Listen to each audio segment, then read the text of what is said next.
আসাম অঞ্চলে একটি জায়গা তুরা।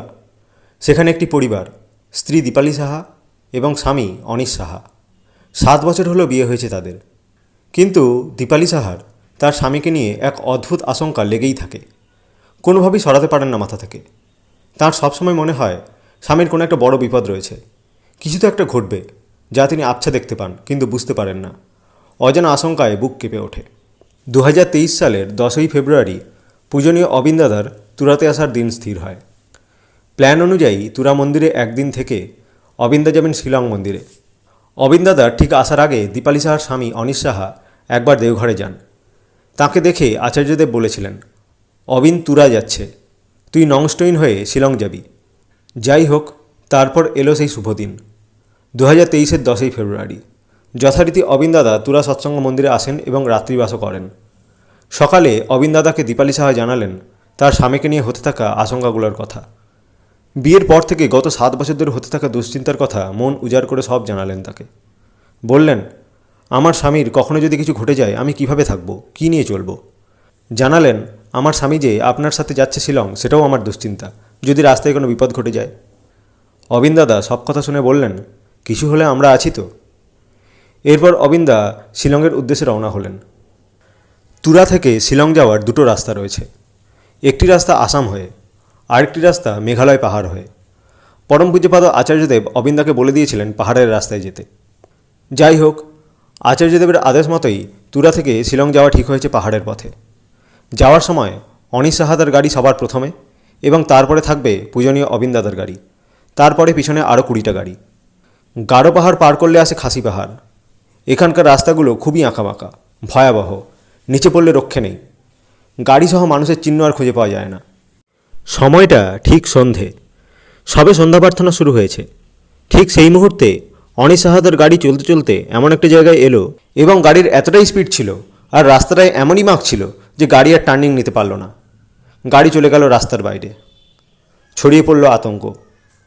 অবিন্দার গাড়িসহ পিছনের বাকি সমস্ত গাড়ি দাঁড়িয়ে গেল। গাড়ি থেকে নেমে ছুটে এলো সবাই।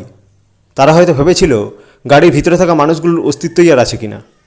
কিন্তু আশ্চর্যের ব্যাপার যে গাড়ি বা গাড়ির ভিতরের মানুষ কারোরই কোনো ক্ষতি হয়নি, সবাই সুস্থ অবস্থায় রয়েছে।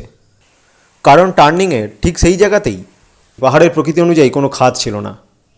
যদি কোনো গর্তও থাকতো তাহলেও হয়তো মানুষসহ গাড়ি আর খুঁজে পাওয়া যেত না। কিন্তু রাস্তা থেকে গাড়ি যেখানে নেমে গেল সেখানে ছিল সমতল একটা মাঠ। গাড়ি সোজা নেমে গেল সেই মাঠে। মাঠের থেকে গাড়িটা বের করে আনার আগে পর্যন্ত সবাই খুব চিন্তান্বিত ছিল, কিন্তু অবিন দাদা অনিশ সাহাদার দিকে তাকিয়ে হাসছিলেন। যাই হোক, গাড়ি আবার চলতে শুরু করলো। কিছুক্ষণ পর চা খাওয়ার জন্য একটি দোকানে থামা হলো। অনিশ সাহাদা সহ গাড়ির বাকি সবাই অবিন দাদাকে প্রণাম করলেন এবং অনিশ সাহাদা নিবেদন করলেন, আজ্ঞে আপনার দয়ায় আজ আমরা বেঁচে গেলাম। কিন্তু অবিন্দা সে কথা অস্বীকার করলেন এবং বললেন যে শ্রী ঠাকুরের বিধানে ছিল, আজকে এই গাড়িটা যেই জায়গায় স্কিড করে রাস্তার বাইরে চলে যাবে সেই জায়গায় কোনো খাল থাকবে না, কোনো গর্ত থাকবে না। সেই গাড়ির মধ্যে থাকা একজন ভাইকে ডেকে অবিন দাদা জিজ্ঞাসা করলেন, এই তোর নাম কি? সেই ভাইটি বলল, মৃত্যুঞ্জয়। তখন অবিন দাদা বললেন, তোরা দেখি আজ মৃত্যুকে জয় করে চলে এলি। গভীর রাতে সবাই পৌঁছলেন শিলং। অনিশ সাহাদা ফোন করলেন স্ত্রী দীপালি সাহাকে। রাত্রে খাওয়া দাওয়া করে সবাই তখন শুয়ে গেছে। স্বামী ফোন করে বললেন, জানো আজ কি হয়েছে? ঠাকুর আজ আমাদের হাত ধরে রক্ষা করলেন।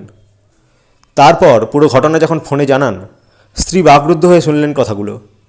মাত্র কয়েক ঘন্টা আগে অবিন দাদার বলা কথাগুলো মনের পর্দায় ভেসে উঠল তার। অবিন দাদা বলেছিলেন, আমরা আছি তো। সেই এত বছরের দুশ্চিন্তা কোথায় যেন সব হারিয়ে গেল। পরম পূজ্যপাদ আচার্যদেব বলেন, অপ্রত্যাশী স্বার্থশূন্য ইষ্ট সেবাই আমাদের রক্ষা কবচ। বাইবেলে একটা গল্প আছে। যীশুখ্রিস্টের কাছে একদল মানুষ একবার গেল এক অভিযোগ নিয়ে। তাদের অভিযোগ এই যে, প্রভু তুমি রয়েছো, তুমি যে এই পৃথিবীর সৃষ্টিকর্তা, তুমি যে উদ্ধারকর্তা, তা তো আমরা বুঝিনি। কোথায় তুমি রয়েছো, কিভাবে রয়েছো তুমি? আমাদের জীবনে এত দুঃখ, এত সমস্যা, কই আমরা তো বুঝি না তুমি আছো। আমাদের এই দুঃখের তো কোনো শেষ নেই। সাময়িক সুখ আসলেও সেই দুঃখ তো বারবার ফিরে আসে। তাহলে তুমি কোথায়? সেই সব প্রশ্নের উত্তরে তিনি বলেন, তোরা একবার পিছনে ফিরে দেখ, চেয়ে দেখ, দেখ তোরা যে পথ দিয়ে হেঁটে এসেছিস সেই পথে তোদের পায়ের ছাপের সাথে আরও একজোড়া পায়ের ছাপ রয়েছে। তখন তারা পিছনে ফিরে দেখে সত্যিই তাই।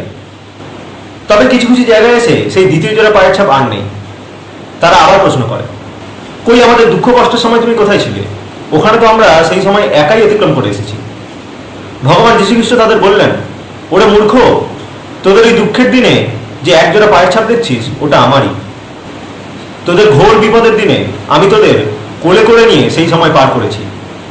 আমি তো সদা সর্বদা তোদের সাথেই রয়েছি, তোরা যে আমায় অনুভবই করতে পারিস না।